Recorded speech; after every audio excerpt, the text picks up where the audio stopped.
Hey, what's up gamers? It's K-Wing here, bringing you review number 73, The Adventures of Batman and Robin for the Sega Genesis and the Super Nintendo.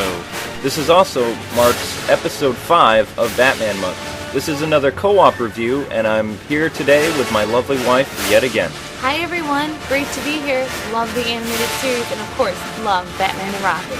You'll also be noticing that in this review we will not be using the crappy techno music from The Adventures of Batman and Robin in this review at all. No way. Instead, we will be using the music from the Super Nintendo because it is far superior. Yes. First up on the chopping block is The Adventures of Batman and Robin for the Sega Genesis. Story for this game. An eerie stillness settles outside the entrance of Arkham, where inside only madness reigns. Nothing appears out of the norm until suddenly the monitors go berserk. The alarms sound throughout the compound as Mr. Freeze rallies the Joker, Two-Face, and the Mad Hatter for their escape. Concept for this game. Players control the dynamic duo Batman and Robin. This game allows you to play together with 2 players also. This game has 3 weapon upgrades: the Bat Bolo, which many gamers consider to be the best, the Bat Star, which is frankly the weakest weapon, and finally the Batarangs, which we like the most. This game consists of only 4 levels. Like many running and gunning games, at the end of each stage you fight 2 mini-bosses and then the end chapter boss, until you finally face Victor Freeze. Only the Caped Crusaders can prevent Freeze from putting Gotham on ice. Controls for this game. The control pad actually moves your hero, and the A or C buttons will attack. Now the B button in this game acts as your jump, and if you double jump, you'll do a jump kick. Now, if you're away from an enemy, you'll throw projectiles. If you're close, Batman and Robin will either punch, headbutt, or kick, depending on how close to an enemy you are. And that's all there is to it, folks. Keep in mind that when you throw your weapons, you will always stand still, which can be a major pain considering the almost unlimited foes that you'll face. Yeah, the controls are a lot of fun, especially when playing your R-type levels. I really liked how responsive the game is when you play these really hard shooter levels. Yeah, keep in mind this game is insanely difficult. Still, as we have stated before, it can be kind of fun, well, sometimes. Design for this game. Batman and Robin for the Genesis displays some of the best graphics on the system. I liked how all the colors weren't all dark and depressing all the time, but bright and cheerful too. Out of all the wacky 2D, 3D-ish levels, 3D-ish. the Mad Hatter's Wonderland is the best designed world in the game. Wonderland is beautiful and scary at the same time. The end boss fight is spectacular. This game looks great. But looks aren't everything. History for this game. This game is known for its horrible music and allowing players for the first time to play as the dynamic duo from the TV show. Adventures of Batman and Robin push the graphical limits of the system, and this game is also known as the hardest Batman video game ever made, mainly because of the Mad Hatter boss fight, which is insanely difficult and plain annoying. Bad aspects for this game. Sega got Mr. Freeze's character all wrong. He's not out to hurt anyone. It would move me to tears if I still had tears to shed. With this game's lack of options like no difficulty meter, level select, or password system really made fans outraged. The first stage in the game is insanely hard stage too. Still, what makes this game worse than everything we just mentioned is the lack of continue options during a boss fight. Once your partner dies, there's no way for them to continue at all. This game says, boss time, please wait. What are you kidding me? This game is already hard enough without this. Talk about Sega being lazy or either complete and utter morons. If you're going to include this flaw, then at least add a password system or a level select. What on earth is wrong with you people?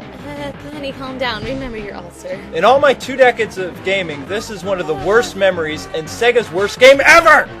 The Mad Hatter stage and ending boss fight is the hardest stage in the entire game.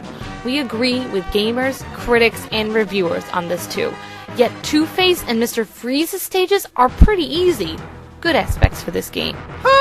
Okay, well, I really liked playing the shoot-'em-up phalanx levels. I thought they were really fun. Even though my husband despises this game, I liked being able to play co-op with him. Still, the game is really, really hard for sure, so you might want to avoid the whole thing and not play it at all. Agreed. I did enjoy the 2-player action about this game, but that's about it, and my favorite level had to be Wonderland. Still, this game is insanely hard, and everything else in this game equals epic failure. I don't even know why I beat this game. I give it a 2 out of 10. Honey, be nice. Fine, a 3 out of 10. Nicer, please. Okay, 4 out of 10! That's my final offer. I'm so proud of you. That wasn't bad, was it? Time for the adventures of Batman and Robin for the Super Nintendo review. story for this game. Okay, the ending of the first stage has Batman duking it out with the Joker on a roller coaster very similar to the episode we just done. This game is actually like a series of episodes and uses long dialogue from those episodes to tell the story. How long does it take him to fall? Ouch. That's gonna hurt. Always knew how to make an exit. Concept for this game. Batman has a wide array of gadgets this time, each that hold a specific use and significance too, which is awesome! Then, like traditional Batman games of old, you race through Gotham City and square off against Batman's rogues. The Joker, Poison Ivy, the Penguin, Catwoman, Two-Face, the Scarecrow, the Riddler, Clayface, and of course, Man-Bat. And it's up to the player to aid Batman in his quest for justice, and to put these guys back in Arkham Asylum. Controls for this game. The controls are great for this game. Now, Batman will punch by pressing the Y button, and he can block by either hitting the L or the R buttons. Batman jumps by pressing the B button, and he can add an air attack by hitting the Y while jumping. He can also throw goons by running into them and hitting the Y button, and he can do a roll by pressing down on the gamepad and hitting the B button. By hitting the A button, you'll use your selected weapons, such as the Batarang, to knock a guy's gun out, and the gameplay experience is one of the best I've ever had playing a Batman game. All of Batman's attributes and weapons have a distinct purpose, and it's vital for this game's success. What's really cool is you can use Batman's bat grapple and combine it for cool attacks, especially for surprising a thug with a gun. The wall jump is another very important element of past Batman games, and it returns in this game too. The Batmobile makes use of the A button for driving, Y for shooting, L and R for tight bat turns. Designed for this game. Adventures of Batman and Robin captures the dark, gritty world of the animated series perfectly. It also pays tribute to both the dark Deku style and the character designs. I loved how serene Gotham looked in the Catwoman stages. I liked the searchlights following Batman and Catwoman. It reminded me of the show so much. All the stages look amazing too. If I had to pick a favorite stage, it would have to be the Riddler's, both in the maze and in the VR world. History for this game. I am vengeance. I am the night.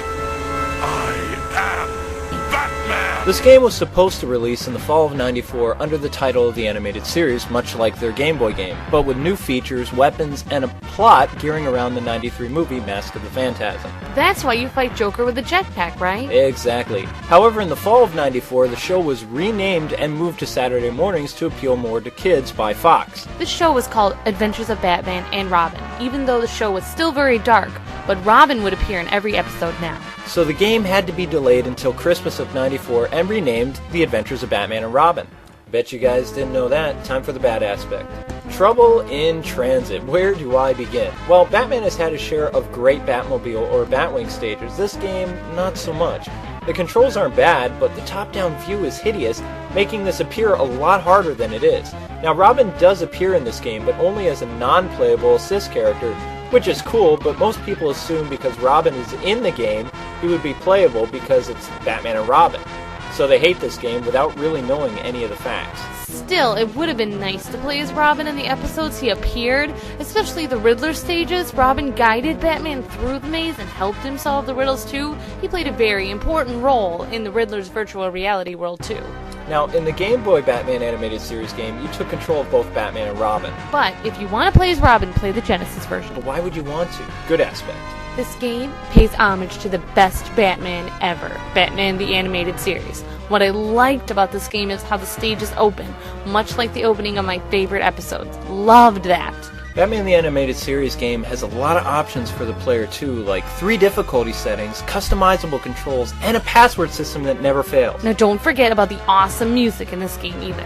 Even though Robin didn't appear in the Riddler stages at all, this level was still a lot of fun. I especially loved how this game was like a series of episodes rolled into one adventure. Batman's combat and gadgets in past games have been crap, not here. The bat grapple can be used anytime in the game to latch onto something, or pull you up, or rescue you from falling to your death. The wall jump is back, and you know how much I love that from the Batman games.